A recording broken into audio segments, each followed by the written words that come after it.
Assalamualaikum warahmatullahi wabarakatuh. Nama saya Haidar Wahid Budi dengan NIM 110120430. Pada kesempatan kali ini saya akan menjelaskan dua buah topik. Yang pertama adalah topik Big Data dan yang kedua adalah topik siklus hidup data. Yang pertama yaitu adalah Big Data. Big Data merupakan suatu kumpulan data yang sangat banyak di mana data ini dikumpulkan dari berbagai macam aktivitas manusia sehari-harinya. Bukan setiap manusia juga, tapi makhluk hidup dan apapun itu. Dari sekian banyaknya data, ini adalah perusahaan-perusahaan yang mengumpulkan data-data kita setiap harinya. Ada Netflix, ada Snapchat, LinkedIn, YouTube, Amazon, dan lain sebagainya.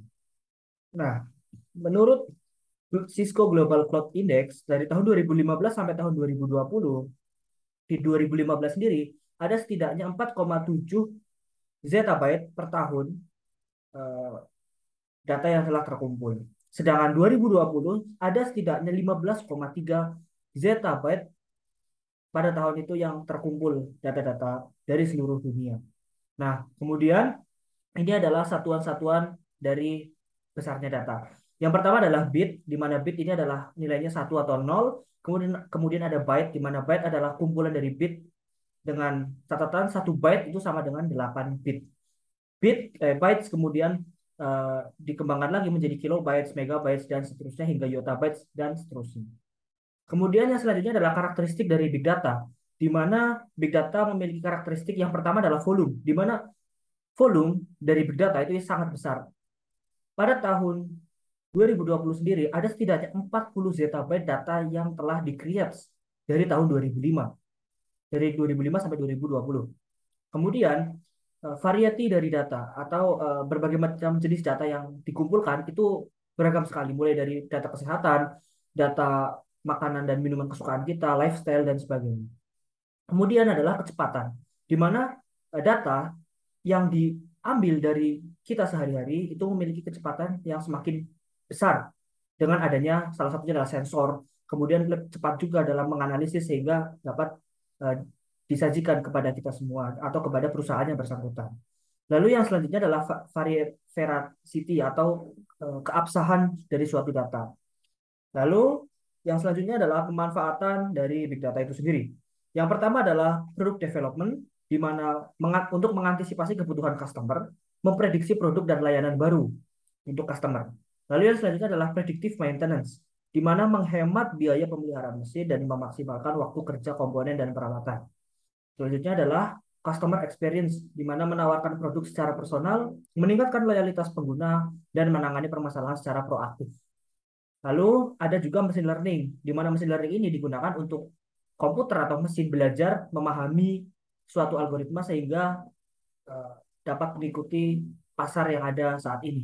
Kemudian yang selanjutnya adalah operational efficiency, di mana ini dapat menekan biaya operasional, mengantisipasi kebutuhan, meningkatkan pengambilan keputusan yang sejalan dengan tren pasar saat ini.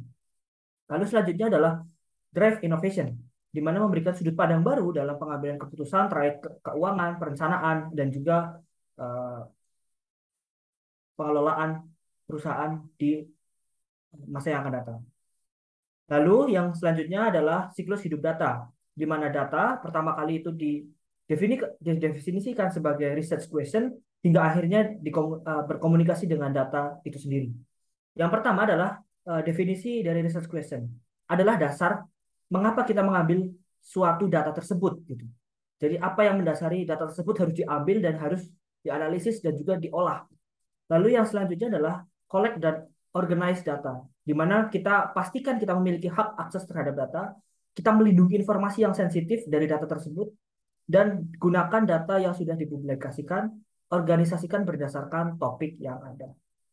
Nah, kemudian adalah wrangle data, di mana data ini kita bersihkan dari poin-poin atau action pertanyaan-pertanyaan atau ya poin-poin yang memang tidak dibutuhkan dalam menganalisis data yang akan datang.